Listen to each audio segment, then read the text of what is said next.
Recently, Rummy and I went on a massive adventure, another riding through history, and we completed the North Coast 500. So what you're going to see over this few videos is my journey. So stick with me and enjoy the ride. So good morning. I've arrived here at Culloden Moor, where the battle took place. Now, I was quite surprised. It's a horrible, wet, miserable day. Low cloud and all the rest of it. There's parking for motorcycles. So Rummy's parked there. There's coach loads of people. Literally coach loads. Cars coming in all the time. And yeah, it's outrageous. So I'll do what I can. So I've come to put down this Jacobite rebellion by old Bonnie Prince Charlie.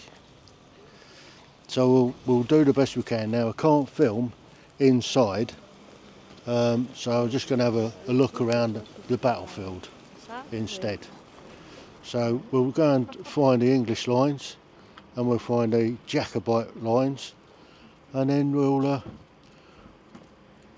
try and point out some of the key aspects of the battle. So here I am at Culloden. Now I'm just outside the visitor centre. Now this morning, for some reason, it's horrendously busy. Well, they're saying it's not.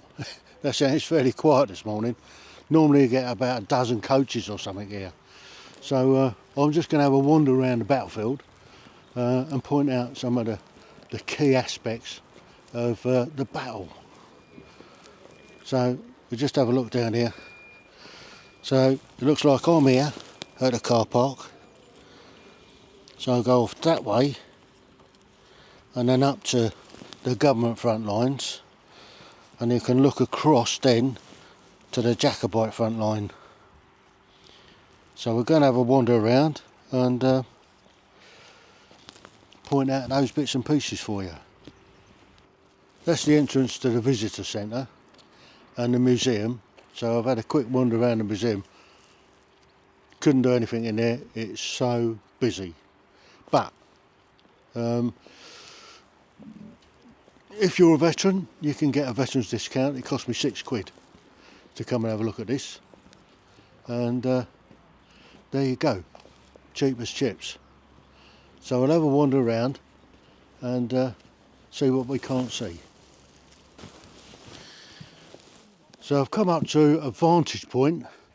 At this very moment in time there's nobody else up here. So what it does, this is on top of the museum. So you can see across the battlefield.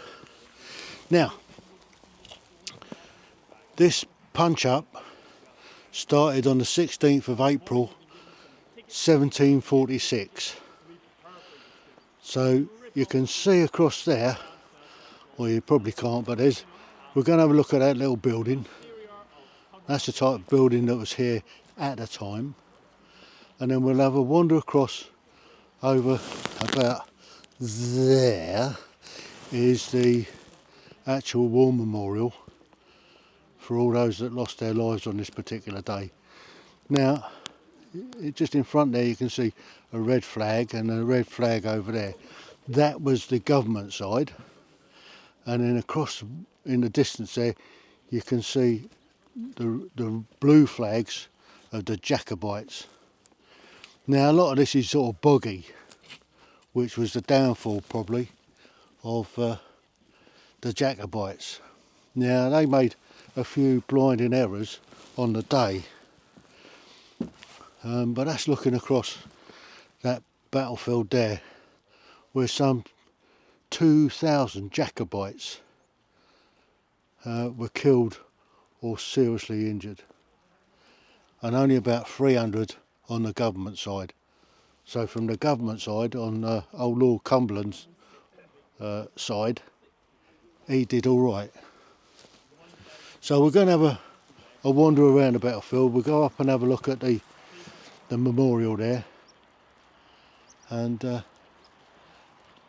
see what we can see. Now what I have noticed, there's lots and lots of foreigners here, which quite surprised me. So they're obviously on the trail. So I mean there are getting close to about 8 or 9 coaches at the moment, and cars just keep coming in. But there are motorcycle spots. It costs you £5 a day to park. If you've got a motorcycle, apparently it's free. But yeah, surprised there's Spanish, there's Norwegians, there's Danes, there's Germans, there's French. I heard all those languages this morning. And it's only just 10 o'clock. But it does open at 9 apparently. Had I known that, I'd have got here a bit earlier. My own fault. I should have done a little bit of closer research. But we're going to have a look at this little house. As you can see, there's people everywhere. So we're just going to have to go with it. So this is a close-up of this building, and this would have been a typical building of the time. I don't think they'd have had glass, but they'll just have rags over the window. So that's the sort of thing that they used to build at the time.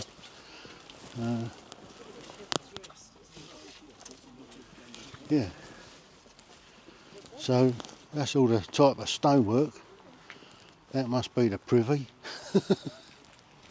But I think they were fairly short asses. I mean, for me to get in, I'll have to duck. And I'm only 5'9" scrum half, aren't I? So this is the gable end. As you can see, they used moss and all sorts as the for the roof. And I guess they've replaced that once or twice over the years. And yeah, so you can have a quick look in. Oh, and you can actually read stuff on there. What's it say? Acquiring the battlefield. In the early 20th century, the Gaelic Society of Inverness began to raise money for the battlefield upkeep. And so it's been going on for a while.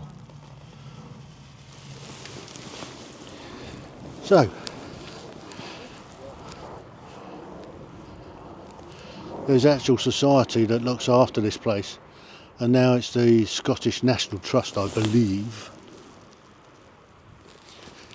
So what happened? It all came about with this Jacobean rebellion that was going on at the time. Now, on the 16th of April 1746, the Duke of Cumberland massed his armies down here, and the Jacobite rebellion came down and thought they'd chanced their arm, like. Well, they come unstuck, didn't they? So, as I understand, the Jacobites made the first move and opened fire when they shouldn't have done, if they had hung on, because the Duke of Cumberland, what he did was he held his troops, he held the line, and so the Jacobites got impatient, basically, fired off the first salvo, and then Cumberland ordered his guns to open up with canister and shot, and smashed the front line of the Jacobites. So that's how it started. Now, they were kind of penned in by a bog on one side and government troops on the other. So they didn't have an awful lot of chance. So when they started, running at the government troops, they were literally cut down. Now this is part of the field of the English. They were buried here. So this is also a war memorial. So that's what you've got. So the English, you can see the red flag over there, and another one down here that we're just coming to. So this site is also a war memorial.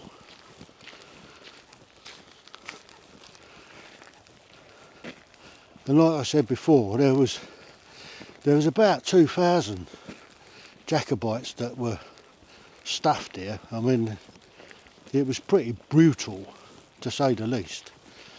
And when they did their famous charge across to the English lines, they properly got beaten up. So we'll just have a look at this. So this is the Remembering Culloden Graves and Memorial Cairn. In the years after the Battle of Culloden, interest in the story of the battle steadily grew. The memorial cairn and grave markers of the clans were constructed in 1881 by Duncan Forbes, the local landlord. So a recent archaeological survey has suggested that the government soldiers killed at Culloden may have been buried close to this area. A coin dated from 1752 was found nearby, possibly dropped by a soldier visiting the war graves in the years after the battle. So we're going to have a bit of a closer look at the cairn. So at the moment we are about here in relation to it. So we're just going to have a wander over and have a look at the cairn. So effectively you've got these walls, and they were deconstructed by the government side. Now the government lines were set sort of about 3 abreast, or 3 in depth. So from the Jacobite sides they got a bit of a surprise. Here's another. It's difficult to read what it says, but McGilvery fell there. So the government troops were fairly well drilled and all the rest of it, and they made life really difficult for the Jacobites.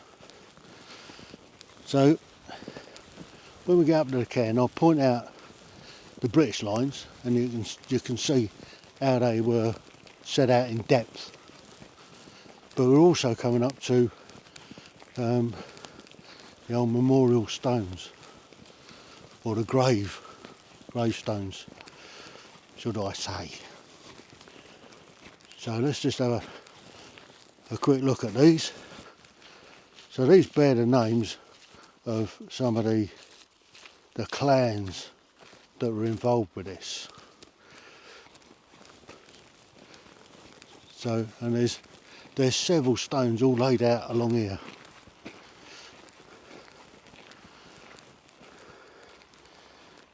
It's difficult to read what's on them.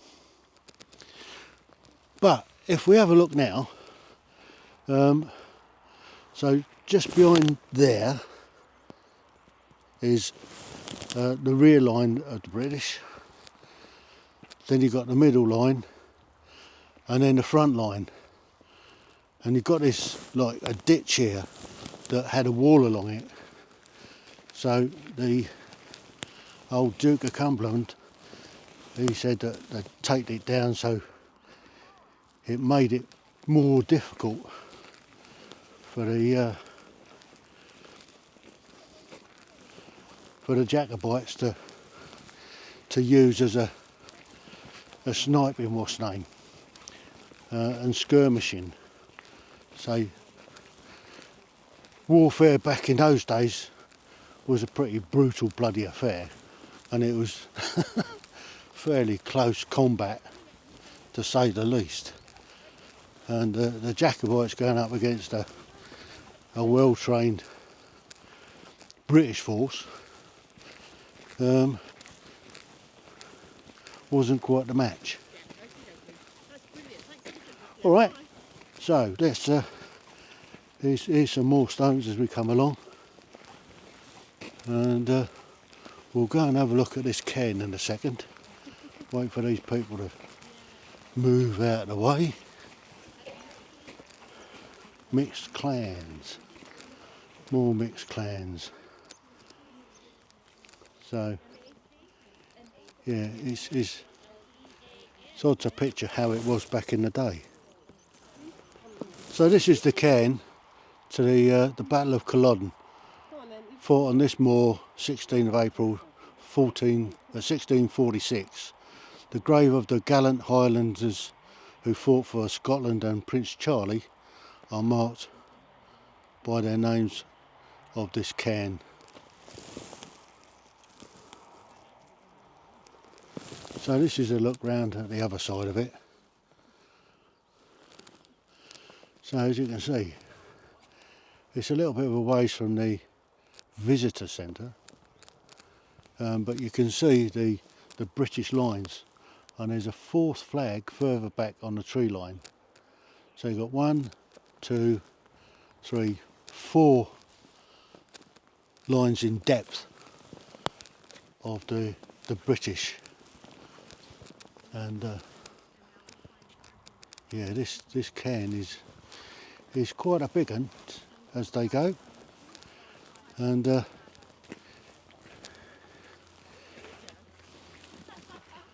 it just shows this cairn, the National Trust of Scotland. This cairn was placed in the care of the trust in 1944 by, I can't read it, but there you go. So that's the cairn for all those that fought for Scotland. By the way, old Bonnie Prince Charlie wasn't known as Bonnie Prince Charlie at the time, but he did one. He scarpered after the battle and went on the run and went back to Rome from where he came. So you're wondering why this particular grave is cordoned off. Now it's to the Clan Fraser, and apparently it's the most visited grave of all the graves. So the Clan Fraser had an awful lot of sub-clans from it, and lots of people come to visit this particular grave of the Clan Fraser. So National Trust of Scotland help us protect Culloden Battlefield. This area is currently closed to allow regeneration. Please be courteous and respect all graves within the memorial area. There you go. So people are still walking around it. Amazing. So they're asked not to, but they still do. Can't help some people, can you? So I'm just going to have a wander now over to the Jacobite side and to have a look at their positions. Now, you probably can't pick it up on the camera, but if we look across here, there's a blue flag about there, there's another one about there, and there's another one about there. So let's have a wander this way, and as you can see, the tourists are here in force with the guided tours. So they're getting it first hand from the guides. I'm making it up as I go along, by the way. I've done a little bit of research into the Battle of Culloden, and it was the British that won the day and put down the Jacobean rebellion. So this is actually a memorial site, war memorial site.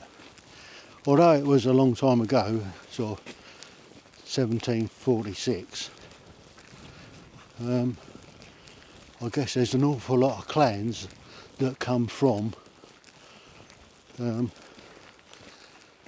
this area, or that have come from the descendants of the Jacobean rebellion. So I've probably got a little bit of it in me. According to my DNA, I've got 37% Scots. I'm still working on trying to find out where they are in my bit of history. But I think it comes from my mother's side. So, yeah, so over there, we'll have a walk that way and see what we can see over this bit. But it's quite a big old field, and because it's all grown up and everything, it's difficult to work out what's what. But they put flags out to so you can see where the different lines were, and there's tracks cut out so you can easily walk about. Thinking back to that sort of day on the 16th of April 1746, it's hard to work out or hard to imagine the horrors of that day. I mean, they're using muskets, they were using cannon with grape shot, and grape shot did not make a mess of lots of people all at once. And the amount of lead that was fired on that day must have been amazing. And you just can't imagine the horrors and the injuries that were suffered. But that's what happens. Of course, the Jacobites at that time were all Catholics, I suppose, because old Bonnie Prince Charlie, he come up from Rome to stir up trouble. And trouble he did. Trouble he got. So,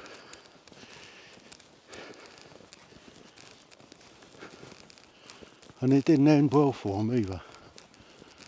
So that was kind of the end of the old the Jacobite rebellion. So I'm now over on the Jacobite line, and I'm on the right end of it. So this is an interesting fact here. So if we have a look, this is the ambush in the field. So you've got the Jacobite line, and it's marked down there. So let's get a little bit closer. So the cairn is over this side here.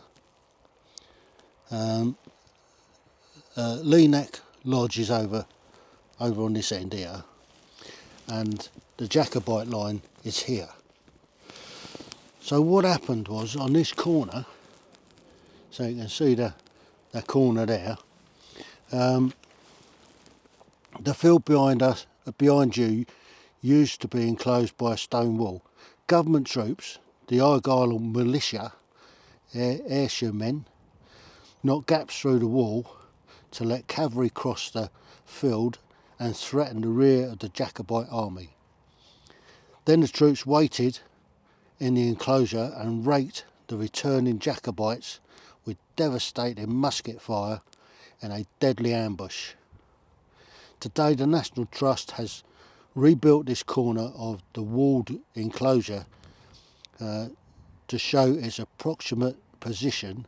The original wall was much higher. So there you go. Yeah, that's another reason the Jacobites didn't fare too well. So you can see the blue flags there. There's another one about there, and there's another one just a bit further along. And you probably can't see in the distance the red flags of the British troops, which ain't far really in comparison.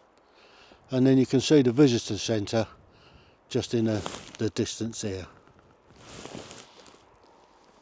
So we're just going to have a wander back now, and look at the weather. Typical Scotland. Typical Scotland.